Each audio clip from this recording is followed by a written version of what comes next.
The painting was supposed to be dead. A wide field of pale gray, no figures, no signature, no obvious story.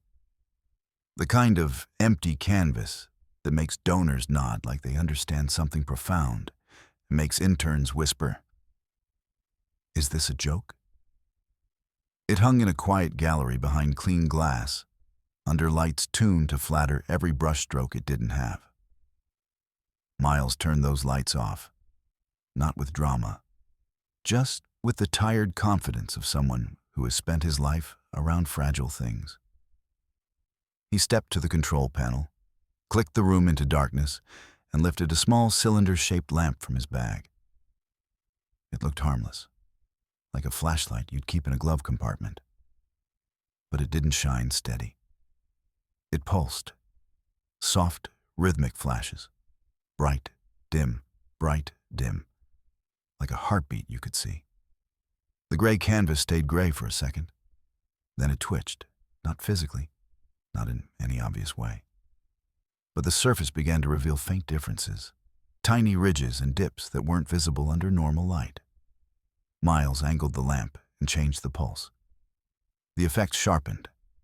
A thin line surfaced near the left edge, then another, forming a curve like the start of a sketch. And then letters, not painted on top, not smeared across the surface, buried. A word appeared like a ghost stepping out of fog. Then a second word. The phrase wasn't loud, but it was clear enough that the back of Miles's neck went cold. Behind him, someone whispered, "Is that writing?" Miles didn't answer. He couldn't. His eyes were locked on the message rising from what everyone had called an empty painting, as if the canvas had been waiting for the right kind of light to finally speak. A painting that heard light. A painting that responded. And in that moment, Miles understood something that made his stomach drop harder than the letters themselves. If hidden text could be revealed this easily, then someone had put it there on purpose. And if someone had put it there on purpose, this wasn't just art. It was a trap. Miles didn't sleep that night. Not because he was excited, because he could feel the museum changing around him, like a building exhaling into panic. By morning, the painting had a nickname on social media, and the nickname had a theory attached to it. People didn't just want to know what the canvas meant. They wanted someone to blame for it. Miles walked into the conservation wing with coffee he didn't taste and a badge that suddenly felt like a fragile permit. The hallway smelled like old wood and fresh air filters. Normally, that smell calmed him. Today it felt like a warning. Lena was waiting near the lab door, arms folded, posture perfect in that museum way. Controlled, professional, unbreakable. She didn't greet him. She handed him a folder like she was serving papers. "Security pulled access logs," she said. "They're asking questions." Miles flipped the folder open. His own name stared back at him in neat typed lines. After hours entry, 9:43 p.m. After hours entry, 11:12 p.m. Equipment request. Approved for surface analysis. He swallowed. "I told you I needed extra time."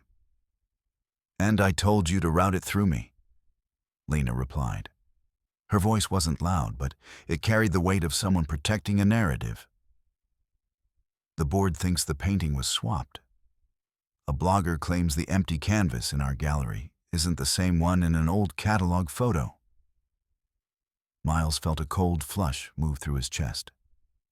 "That's nonsense." "It's viral," Lena said. "That's what matters now." Inside the lab, a security guard stood by the work table like the painting might leap off it. On the far side of the room, a man in a tailored suit sat on a stool meant for technicians. He looked out of place in the way expensive things always do. He smiled before anyone introduced him. "Miles," Lena said tight. "This is Evan. Insurance." Evan's watch glinted when he leaned forward. So, you're the restorer.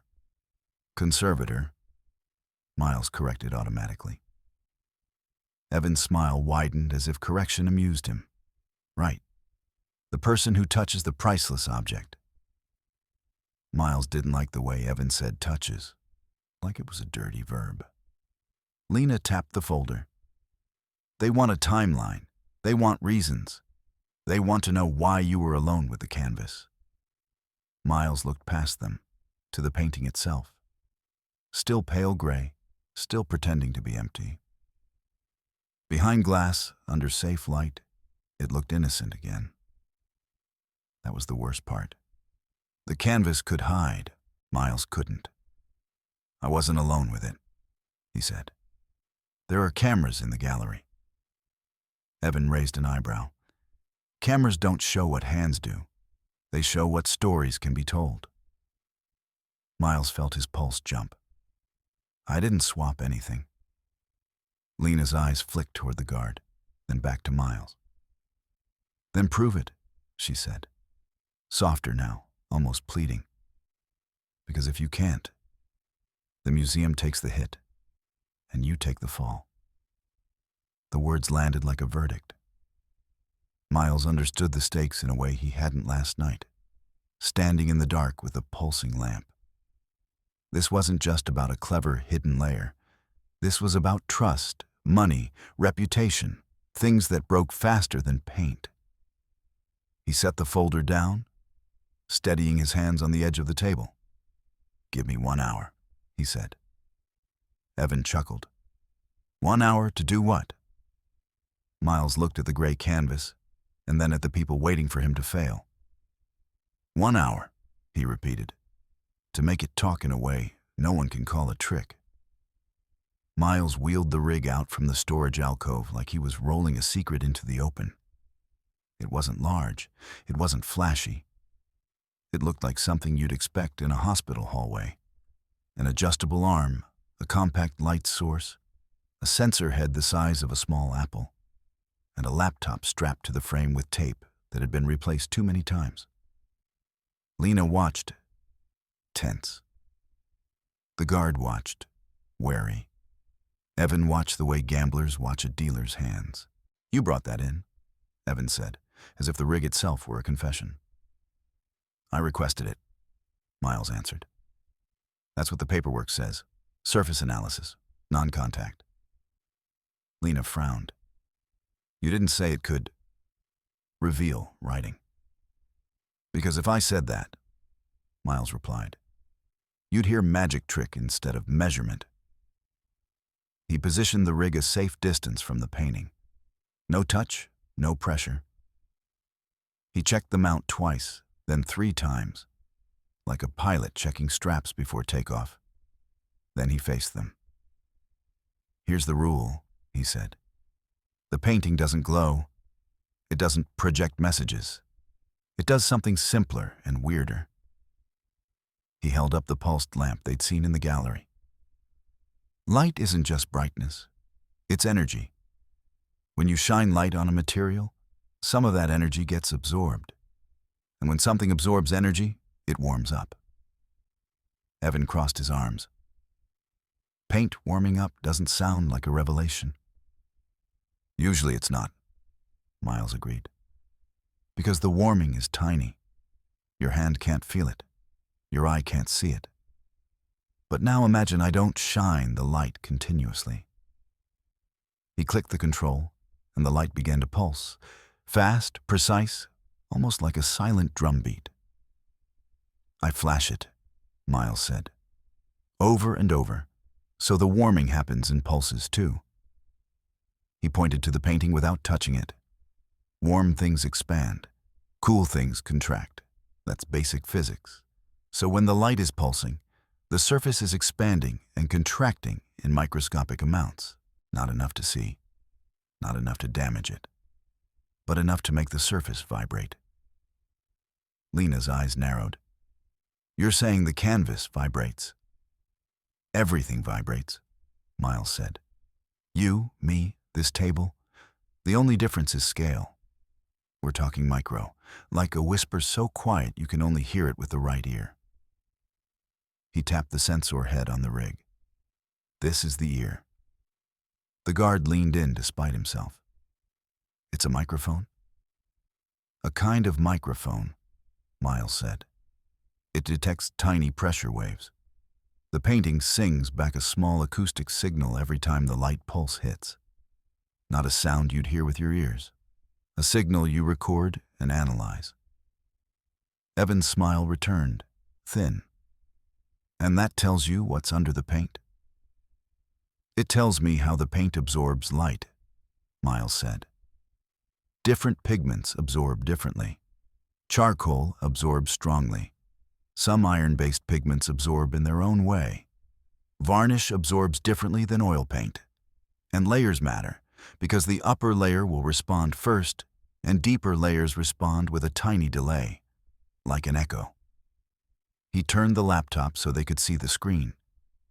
A waveform crawled across it, rising and falling with each pulse.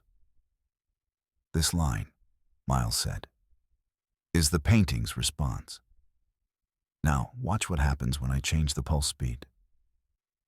He adjusted a setting. The waveform changed shape. Subtle, but consistent. A second window on the laptop populated with a grainy, grayscale image. At first, it was just noise. Then the noise organized. Faint strokes emerged, like frost forming on glass. Lena's breath caught. The guard forgot to look tough. Even Evan stopped smiling for a moment. Miles kept his voice calm because calm was part of the proof. This isn't a camera photo. It's a map.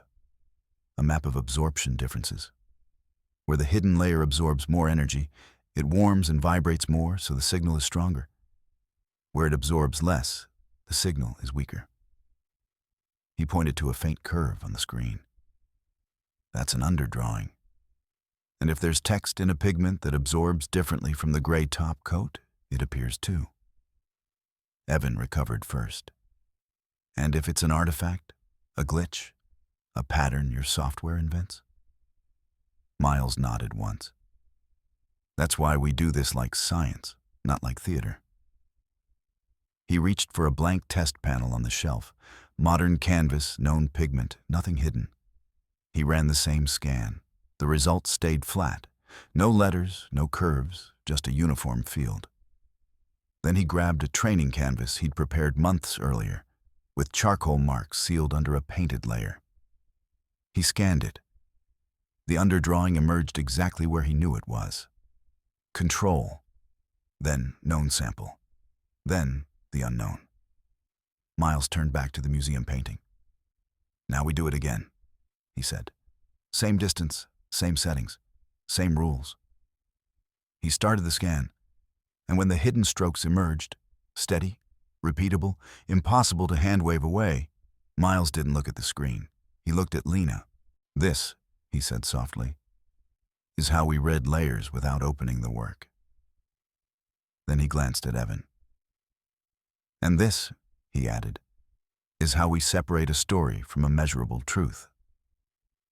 The first clean scan should have felt like victory. Instead, it felt like stepping onto thin ice and hearing it hold, for now. On the laptop, the hidden phrase sat inside the grayscale map like a fingerprint. It didn't shimmer. It didn't appear with angle tricks. It was there no matter how Miles repeated the protocol. Same distance, same pulse, same result. Lena leaned in, eyes locked, as if staring could turn uncertainty into certainty. So it's real, she whispered. It's real as a layer, Miles said. Meaning comes later. Evan gave a small, approving nod that wasn't approval at all. Real as a layer is not real as evidence, he said. Miles didn't blink. It's measurable. It's new, Evan replied, and the word new sounded like a stain. And new methods are easy to attack. A lawyer will say your software created shapes.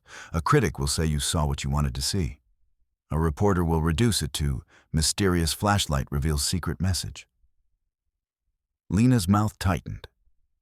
He ran controls. Evan's smile returned, polite and sharp. Controls prove the rig can detect something. They don't prove this message is what you think it is. People will call it an artifact, and once that word is out, it sticks. Artifact. Miles hated how harmless it sounded. Like dust, like bad lighting, like a mistake anyone could make. It wasn't a rebuttal. It was a fog machine. He saved the raw waveforms again, exported the timestamps, and printed the protocol as if paper could protect him from politics. Fine, he said, pushing the printouts into a growing stack. Call it an artifact if you want. Then explain why the artifact repeats at multiple pulse rates, multiple angles, and disappears on the blank control. Evan lifted a shoulder. Easy. You'll be framed as an enthusiastic technician. The museum will be framed as reckless. The insurance will be framed as cautious. Miles heard it clearly now. Evan wasn't arguing science. He was designing a headline. Lena looked between them, trapped. The board wants a statement tonight, she said. If we claim hidden text and someone says artifact, we'll look like fools. Miles kept his eyes on the screen. If we deny it and it's true, we'll look like liars. That was the first escalation. Not the discovery, but the risk that discovery would be strangled with one dismissive word. Miles pushed deeper. He adjusted the timing window, listening for the later echo, the delayed response that belonged to what sat beneath the surface layer. The screen flickered as the software separated the signals like layers of voices in a crowded room. The first phrase softened, faded, and the deeper map sharpened. Lena's hand flew to her mouth. Because the second layer wasn't just more text. It was text with a scar through it, a word crossed out, a replacement written above, a phrase tightened, cleaned, made more convenient. The deeper message had a different rhythm, rougher strokes, older pigment behavior. The shallower hidden layer looked controlled, deliberate, the way a person writes when they're not expressing themselves but correcting a record. Miles felt his skin prickle. That's not an underdrawing, he said. That's an edit. Lena's voice cracked. Artists revise. On the surface, Miles said. In drafts, in sketches, not buried under a final layer designed to look empty. Evan stepped closer to the monitor. Too fast. Run it again. Miles did. Same separation, same result. The deeper message appeared first. The correction appeared above it, later in the stack. Not a random ghost, not a glitch. A sequence. Lena swallowed. Our catalog essay? It's built on the idea that the emptiness is intentional, a philosophical statement. Miles nodded slowly. And this suggests the emptiness might be enforced. The room went quiet in that specific way people get quiet when a story they love starts to rot. Evan straightened, smoothing his jacket like he could smooth the implications. We cannot present this as fact, he said. Not yet. Not without external confirmation. We can present it as data, Miles replied. Evan's eyes narrowed. Data that destroys the museum's narrative. Lena looked at the screen again, like she was rereading a betrayal. If the deeper layer is the original, then the version we're selling isn't historical truth. Miles didn't say the obvious. It's historical marketing. He only said, someone wanted the painting to mean something specific, something profitable. That was the second escalation. The discovery didn't just add mystery, it broke the official story in half. By the time security arrived, the museum felt less like a temple and more like a bank. Quiet shoes, radios turned down, a logbook placed on the table like an oath, a temporary camera mounted toward the painting, Another toward the door. A new rule spoken aloud until it became law. Two-person access, always. Miles watched the lockdown take shape and felt the irony burn. Now that he'd proven the painting had hidden layers, it had become more valuable not as art, but as leverage. Lena returned from the boardroom with her face tightened into a mask. "They want to say it's a lighting illusion," she said. "They want to calm the press." Miles didn't look up from the laptop. "They want to bury it under the word artifact." Evan appeared in the doorway, like he'd been waiting for the moment to become inevitable. "They want stability," he said. "For the museum, for the donors, for the insurance." Miles turned. "You want stability for the price tag?" Evan's smile didn't move. "I want the institution to survive. And I want the truth to survive." Miles shot back. "Those are not always the same thing." Lena's hands clenched. "Miles, if we go public with hidden text was altered, we're admitting we didn't catch it. We're admitting we displayed a work we didn't understand." Miles softened his voice. "We displayed it because the story was convenient." Lena flinched, then steadied. It's not cruelty," Miles said. "It's pressure. It makes people rush." Evan's tone turned gentle, which was always when he was most dangerous. "Why not frame it as an exciting mystery? Commission experts. Take your time. Let it breathe." Miles shook his head. "Time is what the editor wants." Evan's eyes sharpened. "Editor?" Miles tapped the screen where the correction sat like a knife. "Paint doesn't rewrite itself." Evan let the silence stretch, then said quietly, "Your job is to preserve the object, Miles, not to invent villains." Miles met his gaze. "My job is to preserve integrity, and you're trying to preserve a legend." That was the third escalation. The opponent stopped being an abstract public and became a person whose incentives pointed away from truth. The price of knowledge arrived as a text message. Lena's phone buzzed. She read it and went still. "The donor wants a private viewing," she said. "Tonight." Miles felt his stomach drop. "No." Lena swallowed. "It's strongly encouraged." Evan's face brightened, just enough to be noticed. "High-value stakeholders deserve transparency." Miles stared at him. "They deserve procedure." Evan spread his hands. "They deserve reassurance. If the donor panics, the board panics. If the board panics, your career becomes fragile." Miles heard the threat hiding inside the politeness. He looked at the painting. So calm, so silent, so easy to turn into a weapon. "If that viewing happens," Miles said, "we lose control of the narrative, and we lose chain of custody purity. Anyone can claim contamination. Anyone can claim we staged it."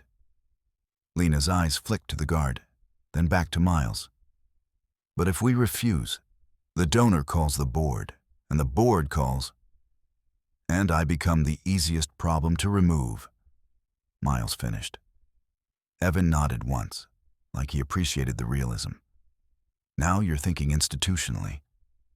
Miles stepped closer to the painting, still not touching, letting his body become a barrier between the canvas and the people who wanted to use it. "This is evidence now," he said, "not an attraction." Lena's jaw tightened. "We can move it to the secure imaging suite." Evan's eyebrows rose. "Moving it increases risk. Keeping it here increases opportunity." Miles snapped. "Opportunity for someone to fix the layers again, or to damage the surface just enough that non-invasive scans become unreliable." Lena inhaled, then made the decision with a curator's authority and a gambler's fear. "We move it now," she said. "Full camera coverage, full log, 2 guards, No detours? Evan's voice cooled. That requires approval. Lena met his eyes. Consider this the approval. Miles powered down the rig, saved everything again, and wrote the file hashes on paper like he was sealing a vault. As the crate was prepared, he felt the true cost press in. He had to prove the rewrite without harming the work, and he had to protect the work without letting anyone steal it. Not physically, but historically. Because tonight, the painting wasn't being threatened by hands that wanted to carry it out. It was being threatened by hands that wanted to decide what it meant. The secure imaging suite sat below the museum like a confession booth built for objects. No windows, thick doors, white walls that didn't care about romance. 2 guards outside, 1 guard watching the monitors, and a logbook on the counter that turned every minute into a signature. Miles liked it immediately. Not because it felt safe, because it felt accountable. The painting was uncrated under camera, mounted without a fingertip on the surface. Lights calibrated, sensors checked. Miles ran infrared first, then another band, then another. The underdrawing appeared again like a skeleton under skin, confirming the hidden structure wasn't a hallucination. Then he ran photoacoustics with tighter controls and longer acquisition time. Waveforms came in clean. The depth separation behaved like a patient truth teller. Surface response first, deeper echo later. The hidden phrase emerged. The correction emerged. The relationship between them stayed consistent. Older below, newer above. Lena watched the screen, pale and focused. "This is enough," she whispered. "It's enough to start a fight," Miles said. "Not enough to end one." Evan stood behind them, arms crossed, face careful. "You have your data," he said. "Now you can craft a message." Miles turned his head slowly. "Now we can identify the move." Evan's eyebrows lifted. "You can't identify a person from a buried sentence." "I'm not identifying a person," Miles said. "I'm identifying a method." He built the images into a stack, layer on layer, like pages of a book no one was supposed to read. Then he pointed at the edit marks again. The crossouts, the substitutions, the clean strokes sitting just above the rougher text. "Look at this," he said, keeping his voice low, so it didn't turn into a speech. "This isn't an artist changing their mind. It's too tidy, too targeted. It's not emotion. It's administration." Lena frowned. "It looks like someone correcting a record." "Yes," Miles said, "because that's what it is." Evan's mouth tightened. "Or you're projecting your paranoia into brushstrokes." Miles ignored him and zoomed to the edge of the canvas where the fiber disturbance ran like a faint scar. Under high resolution, it was clearer. A localized treatment, heat or solvent, a controlled lift and reset, careful enough to hide, deliberate enough to do real work. Lena's voice hardened. "Someone worked on it after intake." Miles nodded. "After we accepted it. After we built the story." Evan's gaze flicked toward the door cameras, then back. "Even if that's true, it still doesn't mean theft." "That's the twist," Miles said. He didn't sound triumphant. He sounded tired. "A thief takes the object," he said. "A thief leaves an empty space on the wall. But nobody needed to move this painting. It was too watched, too alarmed, too public." He tapped the screen where the edited phrase sat like a quiet poison. "So instead," Miles continued, "someone changed what the painting is. They edited the buried layers so the museum would repeat the new version as if it were original. Once it's printed in catalogs, taught on tours, quoted in press releases, the rewrite becomes reality." Lena swallowed. "A stolen history." "A purchased history," Miles corrected. because the deeper he looked, the clearer the motive became. The edited phrase wasn't poetic. It wasn't personal. It matched the language that increased value, the kind of wording that made a donor story sound inevitable, that made a shaky provenance feel like destiny. Evan's voice went flat. "You're saying someone paid to change meaning?" Miles looked at him. "Meaning is power." Lena stared at the screen, and her face shifted as the last piece clicked into place. "If the museum announces the new legend, we're not just fooled." "We're enlisted," Miles said. He saved the layered stack, exported the raw signals, and slid a backup drive into his pocket like he was hiding a heartbeat. Then he looked at the door. Because if this wasn't theft, it wasn't about getting the painting out. It was about getting the museum to agree, publicly, to the edited version. And whoever arranged that, whoever made the deal, would be in the building tonight, not carrying a crate, but carrying permission. The boardroom upstairs didn't feel like a museum. It felt like a stage where reality had to audition. Polished table, untouched water glasses, a screen waiting at the end of the room like a judge. Miles stood beside it, with a slim folder in one hand and a backup drive in his pocket. Because he'd learned something in the last 12 hours. Truth only mattered if it could survive contact with power. Lena opened the meeting with a voice that didn't shake. "We have documented non-invasive findings. Full chain of custody since lockdown. External confirmation is scheduled." Miles didn't try to win with passion. He won with repetition. He showed the painting under normal light, empty gray, harmless. Then infrared, the underdrawing. Then photoacoustics, the hidden phrase, consistent across settings. The controls, the known test canvas, the blank panel, the same protocol every time. A board member leaned forward. Could this be a software artifact? Miles clicked to raw waveforms, to timing plots, to depth-separated echoes. Artifacts don't return the same delayed signal from the same location at the same pulse rate across multiple runs, he said. This is a physical response. Then he brought up the deeper layer. The room changed. The crossed-out word, the replacement, the cleaned-up rewrite sitting above the rougher original like a polite lie. Lena spoke quietly. We are seeing two versions of buried text. One older, one applied later, beneath the surface but above the deepest layer. Miles added, that means someone altered meaning after creation without repainting the visible top. The chair of the board exhaled. Who benefits? Miles didn't name a person. He named a pattern. He zoomed in on the edited phrase that matched the museum's donor narrative. Language that made the work more valuable, more controllable, more marketable. He laid it beside the donor packet wording. Same cadence. Same distinctive phrasing. Eyes moved around the table. Then, slowly, they moved to Evan. Evan smiled as if he'd been waiting to be misunderstood. Coincidence, he said. Miles didn't argue.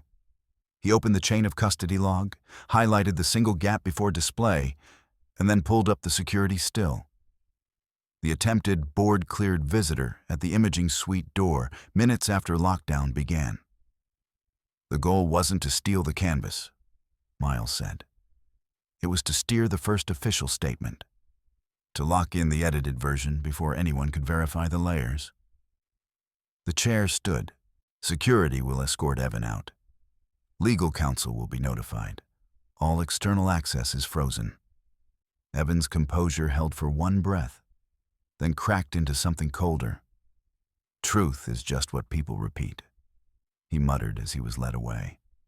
Miles watched him go, not with satisfaction, just with relief that the museum had chosen evidence over comfort. 2 weeks later, the gallery was full again. But this time the crowd wasn't there for a legend. They were there for a correction. Under cameras and with independent specialists on record, Miles demonstrated the method in plain language. Pulsed light, microscopic vibrations, a map of hidden absorption. The buried original text appeared, then the later edit. No theatrics, just careful, repeatable proof. Lena stood beside him and said the sentence the museum needed most. "We rushed the story. We won't do that again." The museum published the methodology, the logs, the non-invasive imaging results. The artifact argument died under documentation. The painting's official label was rewritten, not by secrecy but by transparency. Miles didn't restore the canvas with a dramatic scrape. He restored it with restraint, a minimal guided conservation plan informed by the layer maps, verified by external labs, every step recorded. And when the dust settled, something rare happened. A conservator became visible. Miles was cleared publicly.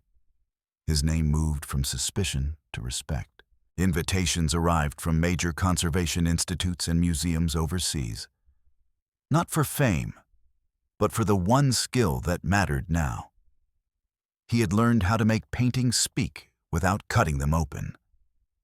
And he had proven that history could be protected the same way, by listening carefully, documenting honestly, and refusing to let anyone buy the first draft of truth.